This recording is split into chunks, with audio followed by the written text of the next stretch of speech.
the Ministers of the Republic of Singapore. Distinguished ladies and gentlemen, now we will hear the joint statement from both the country leader.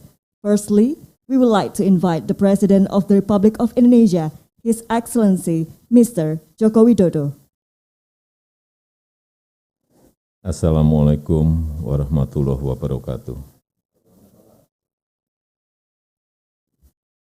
Pertama-tama saya ingin menyampaikan selamat datang kembali di Indonesia kepada PM Hsien Loong dan delegasi.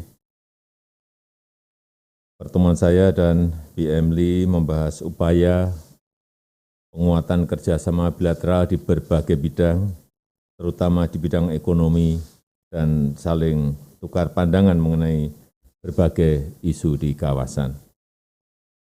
Pertama, penguatan kerjasama pemulihan ekonomi. Singapura merupakan investor terbesar di Indonesia. Investasi Singapura di Indonesia pada Januari sampai September 2021 senilai 7,3 miliar US dollar. Pertemuan retreat mencatat adanya investasi baru senilai 9,2 miliar US dollar antara lain di bidang energi baru terbarukan di sekitar Batam serta Pulau Sumba dan Manggarai Barat NTT, serta pembangunan hub logistik di Pelabuhan Tanjung Priok. Investasi di bidang energi dan energi terbarukan terus menjadi prioritas pemerintah Indonesia dalam rangka memajukan ekonomi hijau dan berkelanjutan. Untuk mendukung iklim investasi hijau dalam rangkaian pertemuan retreat ini telah ditandatangani MOU kerjasama energi. Kemudian MOU kerjasama Green and Circular Economy Development.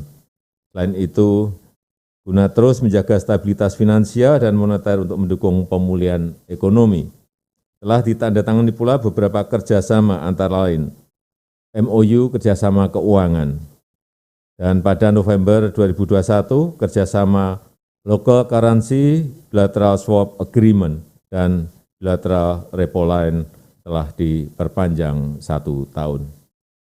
Saya juga berharap agar MOU antara Bank Sentral terkait inovasi pembayaran, anti pencucian uang, dan pencegahan pendanaan terorisme dapat segera ditandatangani. Selain itu, guna mendukung mobilitas manusia yang aman, kedua negara saat ini sedang memfinalisasi kerjasama pengakuan vaksin dan penyelarasan interoperabilitas platform pelacakan dan perlindungan yang dimiliki kedua negara. Yang kedua, di bidang politik, hukum, dan keamanan, saya menyambut baik tercapainya sejumlah kesepakatan antara kedua negara. Exchange of letters antara Menteri Koordinator Bidang Maritim dan Investasi Republik Indonesia dan Menteri Koordinasi untuk Keamanan Nasional Singapura. Kemudian perjanjian ekstradisi. Kemudian persetujuan Flight Information Region (FIR) dan pernyataan bersama Menteri Pertahanan kedua negara tentang komitmen untuk memberlakukan perjanjian kerjasama pertahanan. Untuk perjanjian ekstradisi dalam perjanjian yang baru ini, masa retroaktif diperpanjang dari semula 15 tahun menjadi 18 tahun sesuai dengan pasal 78 KUHP. Sementara dengan penandatanganan perjanjian FIR, maka ruang lingkup FIR Jakarta akan melingkupi seluruh wilayah udara teritorial Indonesia, terutama di perarian sekitar Kepulauan Riau dan Kepulauan Natuna. Ke depan diharapkan kerjasama penegakan hukum, keselamatan penerbangan, dan pertahanan keamanan kedua negara dapat terus diperkuat berdasarkan prinsip saling menguntungkan. Kemudian yang ketiga, kerjasama pendidikan dan pengembangan sumber daya manusia. Kerjasama di bidang SDM ini telah menjadi komitmen kedua negara sejak beberapa tahun yang lalu. Untuk tahun 2022 akan dilakukan pelatihan SDM antara Singapura dan pemerintah Provinsi Kepulauan Riau untuk penguatan kapasitas di bidang food industry 4.0 dan supply chains. Kerjasama seperti ini dapat dikembangkan lebih lanjut di berbagai daerah. Untuk skala lebih besar, saya menyambut baik rencana penandatanganan MOU on Human Capital Partnership Arrangement. MOU ini akan memperkuat kerjasama riset dan penguatan kelembagaan dan pertukaran mahasiswa dalam rangka memperkokoh konsep kampus merdeka di Indonesia. Terakhir, PM Lee dan saya juga melakukan tukar pandangan mengenai beberapa isu kawasan. Indonesia dan Singapura memiliki kesamaan pandangan mengenai pentingnya memperkuat kesatuan, cara kerja dan kelembagaan ASEAN agar ASEAN siap menghadapi berbagai tantangan di masa depan. Mengenai Myanmar, kita sangat prihatin melihat perkembangan situasi di Myanmar.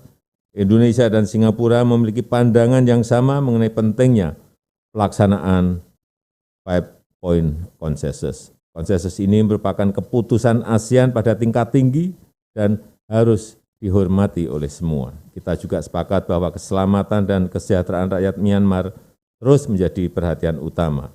Oleh karena itu, bantuan kemanusiaan perlu terus didorong dan diberikan tanpa diskriminasi. Saya juga menyampaikan mengenai pentingnya penguatan kelembagaan ASEAN agar ASEAN lebih tangguh dan mampu merespon berbagai tantangan baru di masa mendatang.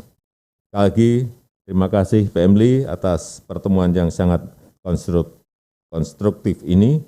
Dan sekarang dengan hormat saya mengundang Yang Mulia Perdana Menteri Singapura untuk menyampaikan pandangannya. Saya persilakan. Terima kasih. Your Excellency President Joko Widodo, Ministers, ladies and gentlemen. I'd like to thank President Jokowi for his very warm hospitality to me and my delegation. Bintan is an apt venue for the Singapore-Indonesia Leaders Retreat, given the strong economic and people-to-people links between Singapore and Riau Islands province of Kepri. This is my 5th Leaders Retreat with President Jokowi. Our last one was held in Singapore in 2019. Typically, we hold the Leaders Retreat annually, but the pandemic disrupted our plans. Notwithstanding, the President and I have kept in touch regularly. Most recently, we met in October in Rome while attending the G20 summit. But it is still important for us to resume the Leaders Retreat because it is a key platform to discuss and make progress on our bilateral agenda. I'm therefore most grateful to the President and his officials for making these excellent arrangements to host my delegations and me. Today, our bilateral relations take a major step forward. I'm very happy that the President and I have just witnessed the signing of a balanced set of agreements that addresses 3 long-standing bilateral issues between Singapore and Indonesia: the flight information region, the defense cooperation, and the extradition of fugitives. These 3 issues are important to our 2 countries. They've been on our bilateral agenda for several decades. We've worked together and discussed them many times before. At our previous Leaders Retreat, President Jokowi and I decided that it was time to decisively settle these long-standing bilateral issues. We endorsed a framework which would address the needs and interests of both sides. We tasked Coordinating Minister Pak Luhut Panjaitan and Senior Minister and Coordinating Minister Teo Chee Hean to follow up with detailed negotiations. I'm very glad that we have now achieved what we set out to do. Our 2 sides have reached agreement on these long-standing bilateral matters. When implemented, the FIR agreement will meet the civil aviation needs of both countries and uphold the safety and efficiency of air traffic in a manner consistent with ICAO rules. The Defense Cooperation Agreement will strengthen cooperation between our armed forces and advance our defense relations. The Extradition Treaty will enhance cooperation in combating crime and send a clear, positive signal to investors. In addition, we exchanged letters to agree that these 3 agreements will enter into force simultaneously. What remains will be for both countries to complete our domestic processes to ratify and bring the set of agreements into force. The conclusion of these agreements demonstrates the strength and maturity of Singapore-Indonesia relations.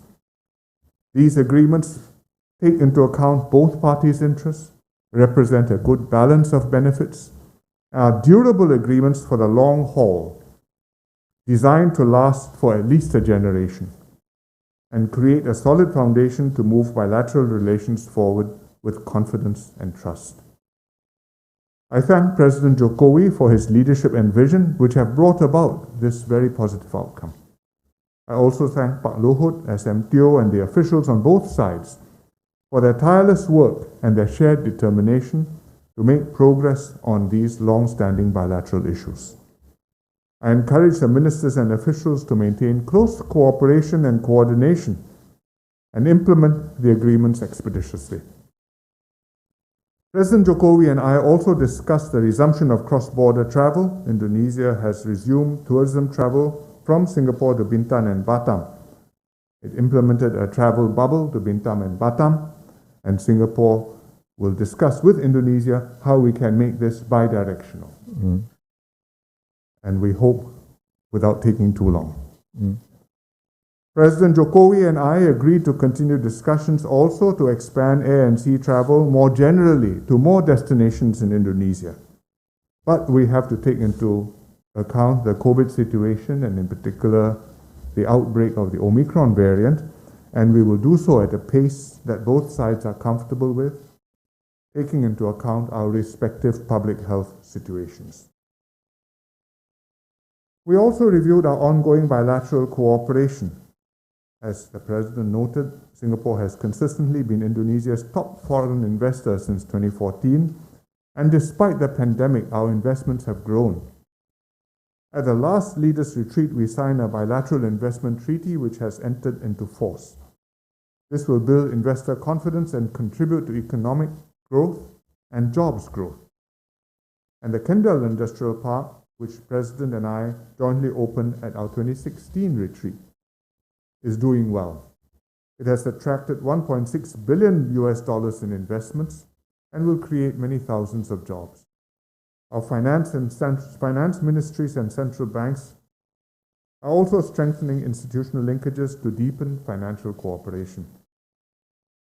And Singapore and Indonesia are at the same time, besides these existing areas, also exploring new areas of collaboration, such as sustainability, the green economy, the digital economy, and human capital development. And I'm happy that our officials are already meeting to discuss cooperation on sustainability. We have formalized cooperation on green and circular economy development, on energy cooperation and exchanges between our students and educators. We also discussed regional developments, in particular Myanmar, where the situation remains serious. We noted that no significant progress has been made implementing ASEAN's 5-point consensus since it was adopted in Jakarta in April last year. We are committed to help Myanmar reach a durable and peaceful resolution in the interest of its people. But it is essential for the ASEAN chair and his special envoy to engage all parties involved. We also need to see progress in the delivery of humanitarian assistance. Singapore will continue to work with the ASEAN chair Cambodia and the next chair, which is Indonesia, and as well as other ASEAN member states on the full implementation of the 5-point consensus and other relevant decisions. I also thank President Jokowi for inviting Singapore to this year's G20 meetings. We look forward to supporting Indonesia's G20 chairmanship and making it a success. We are very grateful that Jokowi has hosted a successful and fruitful leaders' retreat. It shows that our bilateral relationship is in good working order. Our two countries are able to work together in challenging circumstances and resolve long-standing issues in an open and constructive manner. I'm confident that we will build on these strong foundations and develop new areas of collaborations to benefit future generations, and look forward to working closely with the President to take our bilateral relations to greater heights. Terima kasih.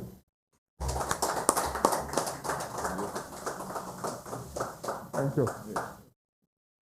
The Honorable ladies and gentlemen, you just have been listening for the joint statement from the President of the Republic of Indonesia, and the Prime Minister of the Republic of Singapore. Now we would like to invite His Excellency the President of the Republic of Indonesia and His Excellency the Prime Minister of the Republic of Singapore to the dining room. Thank you.